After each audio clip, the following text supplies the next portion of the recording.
नमस्कार दोस्तों, स्वागत है आपका हमारे इस नए वीडियो सीरीज़ में। जैसा कि हमने आपसे वादा किया था कि अब हम टॉपिक वाइज वीडियो लेके आएंगे, जिसमें कि हम जो भी अलग अलग टॉपिक्स हैं, जैसे हिस्ट्री है, पॉलिटी है, इकोनॉमिक्स है, जियोग्राफी है, इनके बारे में वीडियो, इनके जो अलग अलग टॉपिक हैं उनके बारे में वीडियो बनाएंगे। सबसे पहले हम शुरुआत कर रहे हैं हिस्ट्री के साथ, और हिस्ट्री में भी हमने 3 टॉपिक लिया है शुरू में: सिंधु घाटी सभ्यता, बुद्धिज़्म और जैनिज़्म। ये बहुत महत्वपूर्ण टॉपिक हैं। पिछले हमने सवाल लिए हैं 2012 से लेके 2022 तक के। इन 10 सालों में करीब करीब 20 सवाल इस टॉपिक से आए हैं, मतलब आपके हर साल 2 सवाल आते ही हैं। इनमें हमारा पहला उद्देश्य तो ये होगा कि कैसे सवाल आए हैं आपको पता लग सके, मतलब आपको पता रहे कि पढ़ना क्या है। जैसे बुद्धिज़्म में आपको क्या पढ़ना है, आपको पहली चीज़ ये पता रहे। दूसरी चीज़, आपको उत्तर के पास कैसे जाना है, जैसा हमारा शुरू से अप्रोच था कि उत्तर कैसे निकालना है हमको, तो वो चीज़ आप जान सकें कि उत्तर कैसे हम निकालें, मतलब एलिमिनेट कैसे करें। और तीसरा काम हम ये करेंगे कि देखिए, ये सवाल तो इस बार आ चुके हैं, आगे कौन से सवाल आएंगे वो हम प्रेडिक्ट करने का काम करेंगे कि अब हमको क्या पढ़ना है, कहाँ से पढ़ना है। तो हम आगे बढ़ते हैं।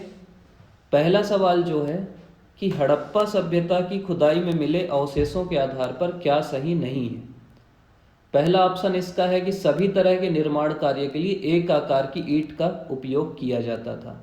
देखिए, पहले भी मैंने बताया था कि कोई भी सवाल आपको बनाना है तो सीधा सीधा आपको ये सोचना है कि भाई, कोई भी एक स्टेटमेंट अगर एक्सट्रीम है, एक्सट्रीम मतलब अति वाला, सभी तरह से ये होता था, सभी ये होते हैं। जैसे मैंने आपको उदाहरण भी दिया था कि अगर कोई बोलता है कि सभी कौवे काले होते हैं, तो वो जनरली गलत होगा, क्योंकि सभी कौवे काले नहीं होंगे। एक भी सफ़ेद मिल गया तो वो स्टेटमेंट गलत हो जाएगा। वही चीज़ यहाँ भी है कि सभी तरह के निर्माण कार्य के लिए एक आकार की ईंट का प्रयोग किया जाता था, ये गलत बात है। एक आकार, मैं आपको चित्र भी दिखाता हूँ उस समय की ईंटों का। ये अगर आप चित्र देखेंगे तो आपको दिखेगा कि भाई एक आकार कोई फूट गया है, कोई टूट गया है, तो ये चीज़ गलत है। दूसरा चीज़ है कि मुख्यतः सभी घर एक मंजिला ही बनाए जाते थे। और तीसरा है कि मुख्य सड़कें औसतन 10 मीटर चौड़ी होती थी। देखिए, दूसरा स्टेटमेंट भी हमारा गलत है, क्योंकि सभी घर लिखा है, सभी घर एक मंजिला ही बनाए जाते थे, गलत है। जनरली कहीं कहीं मैक्सिमम जगह हमको 2 मंजिले भी मिले। और तीसरी स्टेटमेंट है कि औसतन 10 मीटर चौड़ी होती थी, सड़क उनकी चौड़ी होती थी। अगर आप वहाँ की विशेषताएं देखें, सिंधु घाटी सभ्यता अपने नगर नियोजन के लिए जानी जाती थी। वहाँ नाली है, नाली को ढका जाता था। जनरली जो घर हैं उनके दरवाजे मुख्य जो सड़क है वहाँ नहीं खुलते थे, पीछे खुलते थे, जिससे लोग प्रदूषण से बच सकें, शोरगुल से बच सकें। और चौड़े बिल सड़कें बढ़िया चौड़ी चौड़ी होती थी, स्क्वायर आकार की। तो अच्छे से प्लानिंग करके बनाया गया शहर था। तो इसका उत्तर है कि तीसरा सही है, पहला और दूसरा गलत है। तो अगर आपसे पूछ रहा है कि क्या सही नहीं है, तो आपका उत्तर हो जाएगा ए। अगले सवाल में अगर हम जाएं तो हड़प्पा के काल का तांबे का रथ किस स्थान से प्राप्त हुआ है, तो इसका सही उत्तर है दैमाबाद। अगर आपको रथ देखना हो तो ये रथ है जो तांबे का रथ है, ये जो है दैमाबाद से मिला है। रथ तो हम समझते हैं ना कि घोड़े हैं, ये इसके पीछे ये व्यक्ति बैठा हुआ है। तो ऐसे आप चित्र से अगर देखेंगे ना कि जैसे हड़प्पा में R37 कब्रिस्तान मिला है। जैसे अगर आप मोहनजोदड़ो सर्च करेंगे गूगल में तो वहाँ आपको वृहद स्नानागार दिखेगा, वृहद अन्नागार दिखेगा। तो हमको समझना है कि कहाँ क्या मिला है, और ऐसे चित्र से अगर आप रिलेट करेंगे तो ज़्यादा अच्छे से समझ पाएंगे। अगला है कि निम्नलिखित में से कौन से स्थल में 3 नगरों के अवशेष प्राप्त हुए हैं। अब ये जनरली आपको लगेगा कि यार 3 नगर कैसे होते हैं, तो क्या हुआ था, 3 नगर मतलब ऐसा था कि एक तो किला था जहाँ अगर कोई युद्ध हो गया या कोई दिक्कत हो गई तो लोग जाते थे, दूसरा मध्यम नगर है, और तीसरा निम्न नगर है। तो इसीलिए उसको 3 नगरों का बोलते हैं। और ये मिला है आपका धौलावीरा में। धौलावीरा, एक और सवाल आ सकता है कि यूनेस्को के हेरिटेज में किसे शामिल किया गया है, तो इसका उत्तर भी धौलावीरा है। धौलावीरा का अगर आपको चित्र देखना है तो ये धौलावीरा का चित्र है। अगली चीज जो सवाल आ सकता है, मतलब देखिए आपको समझ में आ गया कि या तो हड़प्पा के नगर नियोजन से सवाल आ रहा है, या ये पूछ रहा है कि कहाँ पे क्या चीज़ मिली है। ऐसे लोथल में कभी आया था कि गोदीबाड़ा कहाँ मिला है, तो आपको पता रहना चाहिए कि वो लोथल में मिला है। एक सवाल ये भी आ चुका है पहले। तो अगर अदर इम्पॉर्टेंट साइट्स जो हैं इंडस वैली सिविलाइजेशन की, तो एक तो रोपड़ है जहाँ ये मिला है कि मानव के साथ कुत्ते को दफनाया गया है। और दूसरी चीज़ आपके सामने मैं चित्र इसलिए भी पेश कर दिया हूँ कि आपको समझ में आए कौन सी नदी कहाँ पे है। दूसरा चीज़ आप देखें कि कौन सी जगह कहाँ पे है। मतलब ये भी पूछ सकता है कि कौन सी भारत में है, कौन सी पाकिस्तान में है। ये देखिए लूनी नदी बह रही, रन्नाब कच्छ में जा रही, ये लोथल है, ये भारत में है। तो आपको स्टेट पता रहना चाहिए। कालीबंगा यहाँ ऊपर है, ये आपका राजस्थान में है। राखी गढ़ी यहाँ पे है, ये आपके हरियाणा में है। तो कौन सी जगह किस स्टेट में है और कहाँ पे क्या मिला है। जैसे बनवाली हो गया, ये घग्गर नदी के किनारे है। यहाँ पे क्या है, बार्ले ग्रेन जो है वो मिला है, रेडियल स्ट्रीट मिली है, और क्ले मॉडल ऑफ प्लाऊ मिला है। मतलब वो जो हल है ना वो मिट्टी का मिला है। फिर कोट डीजी क्या है, ये प्री हड़प्पन साइट है। 3 भाग में हम बांटते हैं, हड़प्पा सभ्यता से पहले की जगह, हड़प्पा काल की जगह, पोस्ट हड़प्पन साइट। तो ये अलग अलग जगह है जो आपको पता रहना चाहिए। आप यहाँ से स्क्रीनशॉट लेके देख लीजिएगा। एक नदी भी पूछ सकता है कि कौन सी साइट किस नदी के किनारे। अगर हम अगले प्रश्न में आए तो निम्नलिखित मौर्य शासक बौद्ध धर्म के अनुयायी थे। तो पूछ रहा है कौन कौन से शासक बौद्ध धर्म के अनुयायी हैं। देखिए अशोक तो सबको पता है कि बौद्ध धर्म अपनाए थे। कलिंग से युद्ध हुआ था, उसके बाद उन्होंने वहाँ का जो रक्तपात देखा, उसके बाद वो बोले कि अब मैं बौद्ध धर्म में जाऊँगा। दूसरा दशरथ भी थे, वो भी बौद्ध धर्म के अनुयायी थे। इन्होंने आजीविकों के लिए गुफा भी दान की थी। चंद्रगुप्त जो है, अगर आपको पता हो चंद्रगुप्त मौर्य क्या थे, वो अंतिम समय में जीवन के जैन धर्म अपना लिए थे। और वो जाके फिर जो संलेखना विधि होती, संलेखना मतलब तब तक कुछ खाना पीना नहीं जब तक आपका प्राण ना चल दे, तो उस विधि से उन्होंने प्राण त्याग किया था। दक्षिण भारत वो चल दिए थे। बिंदुसार चंद्रगुप्त के पुत्र थे और उनका ये माना जाता है कि ये आजीवक धर्म के थे। तो हमारा उत्तर हो जाएगा 2 एवं 4। अगला सवाल है कि कौन सा दर्शन त्रिरत्न को मानता है। देखिए यहाँ पे क्या है ना कि पीएससी इस प्रश्न को कर दिया था विलोपित। किया क्यों था, क्योंकि बौद्ध धर्म में 3 रत्न हैं जो आप सुने होंगे ना, बुद्धम शरणम गच्छामि, धम्मम शरणम गच्छामि, संघम शरणम गच्छामि। ये बुद्ध धर्म के 3 रत्न हैं। अगर आप जैन धर्म की बात करेंगे, जैन दर्शन की, तो वहाँ भी 3 रत्न हैं कि आपको सम्यक ज्ञान होना चाहिए, आपका सम्यक दर्शन होना चाहिए और आपका सम्यक चरित्र होना चाहिए। तो इसका उत्तर बौद्ध भी है और जैन भी है। 2 उत्तर एक सवाल के हो नहीं सकते, इसलिए सवाल को विलोपित कर दिया गया। अगला सवाल है कि क्षणिकवाद का प्रतिपादन किसने किया। क्षणिकवाद एक सिद्धांत है जिसका प्रतिपादन भगवान बुद्ध ने किया था। उन्होंने कहा था कि इस दुनिया में हर कुछ क्षणिक है, हर चीज क्षणिक है, हर चीज मतलब कोई चीज परमानेंट नहीं है, वो बोले। सेम चीज अनात्मवाद का सिद्धांत किसने दिया था, तो ये भी बौद्ध दर्शन का सिद्धांत है। देखिए बौद्ध दर्शन जो है ना तो आत्मा में मानता है ना तो भगवान को मानता है। तो अगर आपसे पूछा कि अनात्मावाद सिद्धांत किसने दिया, तो बौद्ध दर्शन ने दिया। अगर आपसे पूछता है कि अनीश्वरवाद का सिद्धांत किसने दिया, तो वो भी बौद्ध दर्शन ने दिया।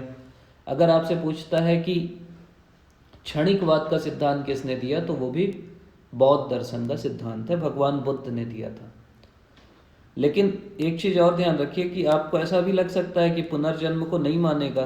भाई आत्मा नहीं मान रहा है, भगवान नहीं मान रहा है, क्षणिक मान रहा है सब कुछ, लेकिन बौद्ध धर्म पुनर्जन्म को मानता है। मतलब कंफ्यूज नहीं होना है आपको। एक चीज़ और कि आखिरी में इस वीडियो के हम लोग जो मेन सिद्धांत है ना सभी दर्शनों के या सभी धर्मों के, उसको मैं दे दिया हूँ कि बौद्ध धर्म की ये 10-12 सिद्धांत हैं। आपसे सीधा सीधा वही तो पूछ रहा है। जैन धर्म की ये 10-12 सिद्धांत हैं, वो आप याद कर लेना। निम्नलिखित में से कौन से शासक ने बौद्धत्म के विस्तार में योगदान नहीं दिया। देखिए हर्षवर्धन के काल में वेनसांग आया था और ये बौद्ध धर्म का सहयोगी था। मतलब बौद्ध धर्म के लिए बहुत सारे कार्य किए इसने। कनिष्क आपको पता होगा कि चौथी बौद्ध संगीति जो आयोजित की वो कनिष्क ने की। अशोक आपको पता होगा तीसरी बौद्ध संगीति अशोक ने आयोजित की। मतलब ये भी बौद्धों का समर्थन था। पुष्यमित्र शुंग जो मौर्य वंश था, उसके बाद जो दूसरा वंश आया उसको बोलते हैं शुंग वंश।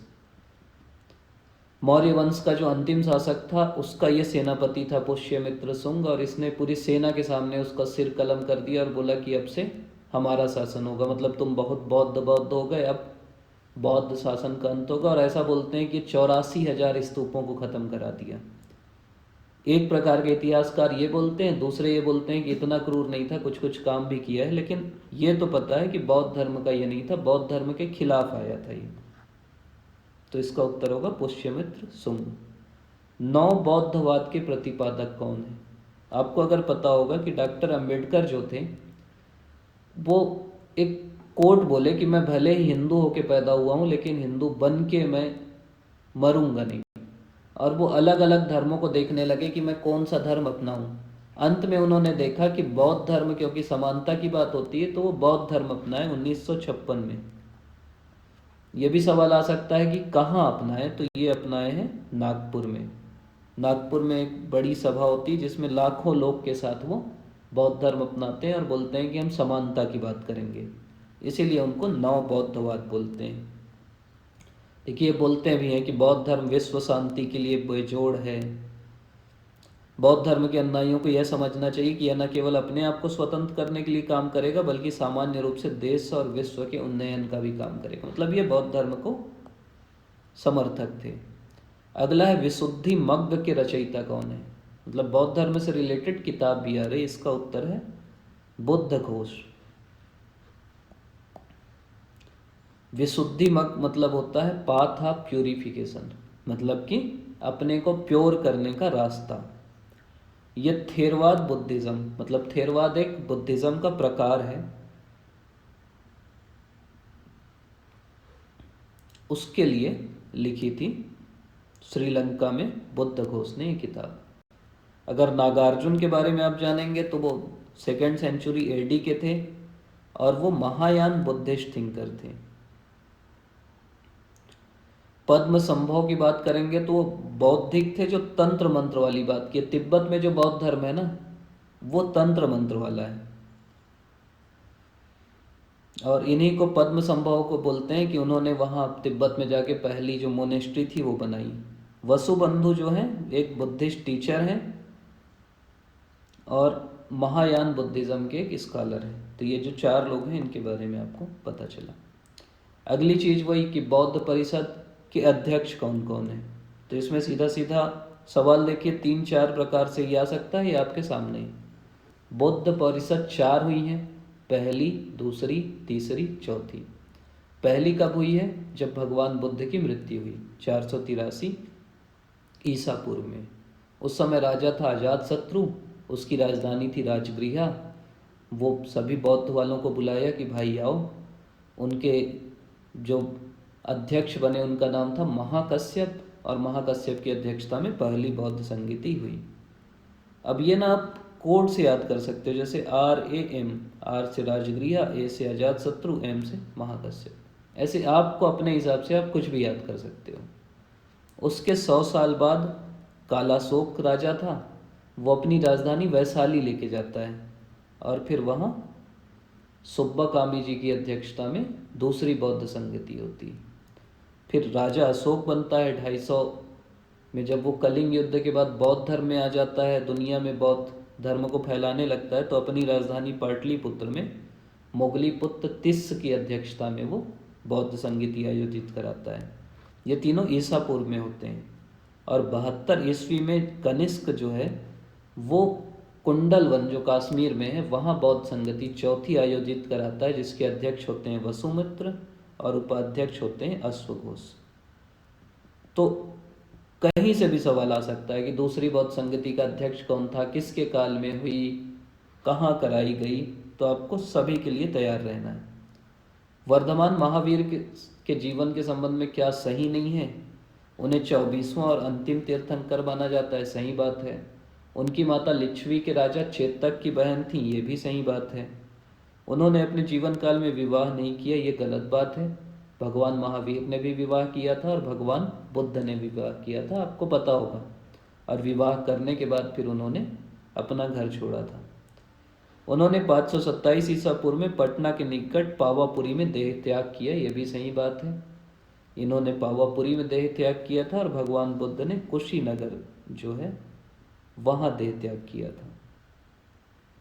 और इनके बाद फिर कोई नया तीर्थंकर नहीं बना। पहले ऋषभनाथ थे, 24वें ये थे, 23वें पार्श्वनाथ थे। अगला है कि स्यादवाद संबंधित है। स्यादवाद जो दर्शन है वो जैन धर्म में संबंधित है। आप वो कहानी सुने होगे ना कि 4-5 अंधे एक हाथी बैठे रहता है, वहाँ चल देते हैं। अब 4-5 अंधे हाथी अंधे हैं तो देख तो पा नहीं रहे हैं। अब वो हाथी को छूते हैं, कोई उसकी सूंड पकड़ लेता है तो बोलता है यार ये तो पाइप है। कोई उसकी पूंछ पकड़ लेता है तो वो बोलता है यार ये तो रस्सी है। कोई उसका पैर पकड़ लेता है, बोलता है ये तो खंभा है। तो स्यादवाद वही बोलता है कि आप ना कोई भी चीज़ बिल्कुल सही नहीं होती, आप उसको किस एंगल से देख रहे हैं, कहाँ से देख रहे हैं, वो उसके आधार पे डिसाइड होता है कि वो चीज़ सही है कि नहीं। मतलब आपको कोई भी चीज़ अगर आप बोल रहे हैं ना, स्याद मतलब होता है शायद। आपको दिख भी रहा है ना कि ये बिल्कुल ये चीज़ है, तो भी उसके आगे लगाओ कि शायद ये है, क्योंकि भाई आपके एंगल से वो दिख रही लेकिन सामने वाले के एंगल से वो हो सकता है गलत हो। तो सात चीज़ बोलते हैं। स्याद अस्ति मतलब शायद है, स्याद नास्ति मतलब शायद नहीं है, स्याद अस्ति चा नास्ति मतलब शायद है या नहीं है। तो ये वही है। फिर बोलते हैं एक है कि स्यात अव्यक्तव्यम मतलब कहा नहीं जा सकता। जैन धर्म के प्रथम तीर्थंकर कौन थे? ऋषभदेव थे। ये इनकी जो मृत्यु होती है वो कैलाश में होती है। ये आपके ऋषभदेव।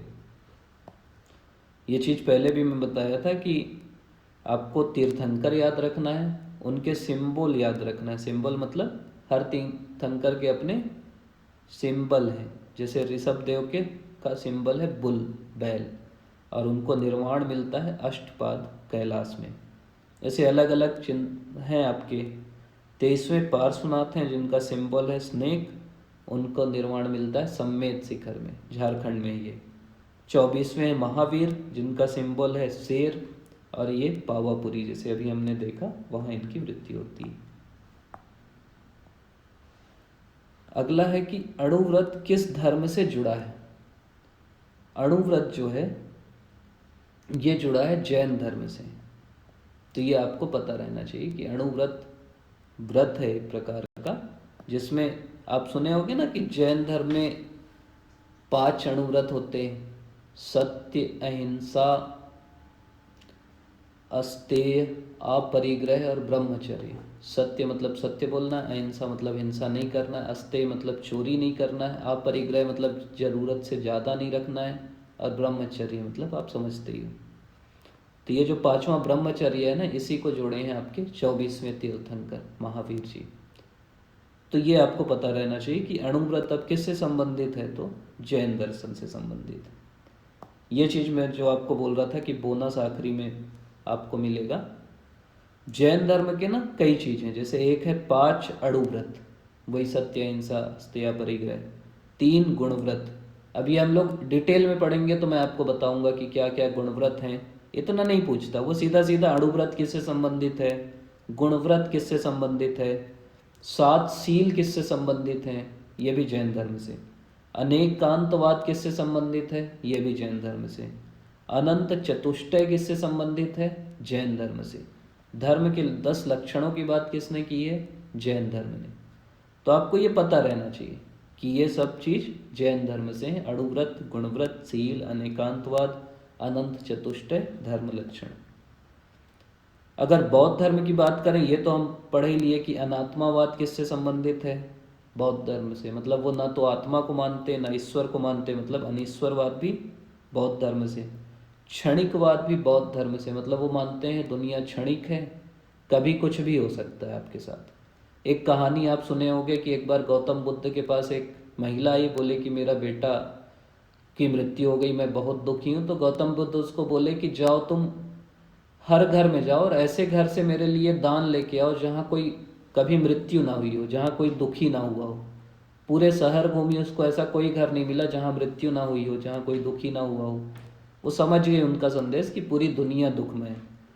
तो बुद्ध 4 आर्य सत्य में बोलते हैं कि संसार मतलब बोलते हैं कि संसार ना दुखमय है, संसार में दुख होता ही है और दुख का कारण इच्छा है।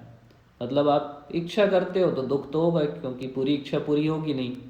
और इच्छा निरोध प्रतिपदा के बारे में बात करते हैं और उसी में बोलते हैं अष्टांगिक मार्ग, मतलब 8 रास्ते हैं जिसको मध्यम मार्ग भी बोला जाता है। मध्यम मार्ग भी बुद्ध से रिलेटेड है, जिसमें सम्यक दृष्टि, सम्यक कर्म, सम्यक आजीव, सम्यक समाधि, ऐसे करके 8 रास्ते हैं जिसके से आपको मोक्ष मिल सकता है या आप इससे मुक्त हो सकते हैं। इसके अलावा शून्यवाद की बात भी बौद्ध धर्म में है, जिसकी चर्चा नागार्जुन करते हैं। और 10 सील की चर्चा भी बौद्ध धर्म में है। मतलब आपको ये सवाल क्योंकि पीएससी में इसीलिए आपको दिखा दिया। अब मैं आपको 10 सील बता सकता हूँ, लेकिन अब आप याद करोगे, परेशान होगे, कोई मतलब नहीं। जब उसकी ज़रूरत पड़ेगी ना, ये मेंस में आता है। वो जो पहले अनंत चतुष्टय पढ़े थे ना, मेंस में आता है। क्या है अनंत चतुष्टय? समाधि का मार्ग है। यहाँ सीधा सीधा आएगा कि 10 सील किससे संबंधित है? बौद्ध। शून्यवाद किससे संबंधित है? बौद्ध। अष्टांगिक मार्ग किससे संबंधित है? बौद्ध। तो ये आपको पता रहना चाहिए। आपने अभी तक वीडियो को देखा, इसके लिए आपका धन्यवाद। आगे भी हम लोग यही काम करेंगे कि जो एंशिएंट हिस्ट्री है उसकी बात करेंगे, वो पढ़ेंगे। उसके बाद फिर मेडिएवल हिस्ट्री में हम जाएंगे, उसके बाद फिर मॉडर्न हिस्ट्री में जाएंगे, और उसके बाद पॉलिटी, ऐसे अलग अलग जो सब्जेक्ट हैं, फिर छत्तीसगढ़ के जो सब्जेक्ट हैं उसके बारे में हम बात करेंगे। कोशिश हमारी यही रहेगी कि हम वो सवाल लेके आएँ, सवाल का उत्तर दें, उससे रिलेटेड जो भी फैक्ट हैं जो आपके आ सकते हैं सवाल में, उसके बारे में हम बात करें कि ये फैक्ट हैं उससे संबंधित, और किसी भी उत्तर को कैसे टेकल करना है उसकी बात हम करेंगे। आपने वीडियो अभी तक देखा, इसके लिए आपका धन्यवाद। आप लोग कमेंट, अगर आपको जो भी ज़रूरत है, जैसे करंट की बात आप की, हम लोग कोशिश करेंगे उसके बारे में वीडियो बनाएं, इकोनॉमिक सर्वे के बारे में बनाएं। एक हम लोग वो भी बना रहे हैं कि भाई किस सब्जेक्ट से कितने सवाल आते हैं। जैसे हम लोग देखें कि हिस्ट्री से हर साल 10 सवाल आते हैं, 10-11 सवाल। फिर किस किस टॉपिक से आ रहे हैं वो भी हम बताएंगे। देखिए, इसीलिए मैं बुद्ध, जैन और सिंधु घाटी का आपको बता दिया कि इतने सवाल आए हैं पिछले 10 साल में। तो आपकी जो तैयारी है ना कि किससे कैसे सवाल आते हैं और क्या पढ़ना है, बस वहीं फोकस करिए। ज़्यादा आप घुसोगे ना तो फिर दिक्कत होगी। फिर से आपका धन्यवाद। और जो भी आपकी दिक्कत है आप कमेंट करके पूछ सकते हैं, हम लोग कोशिश करेंगे। इसका जो PDF है हम लोग टेलीग्राम चैनल में डाल देंगे, तो उसकी लिंक आपको मिल जाएगी। धन्यवाद।